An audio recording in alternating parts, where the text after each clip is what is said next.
चूहड़ Jamali rural health centre Chuhar Jamali में डॉक्टरनि जी गैर हाज़िरी ऐं दवाउनि जी खोट ख़िलाफ़ इलाक़े वासियुनि पारां सख़्त एहतजाज कयो वियो।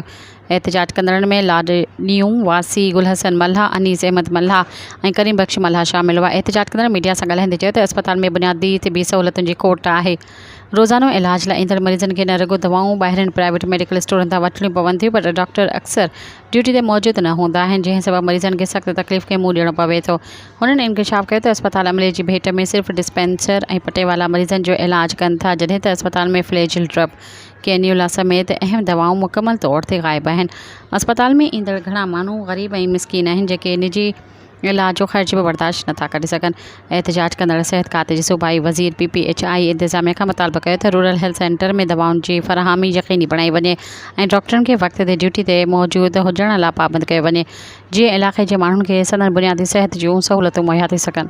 सब्सक्राइब कयो अवामी न्यूज़ HD खे ऐं ताज़ा तरीन ख़बरुनि लाइ ॾिसंदा रहो अवामी न्यूज़ HD।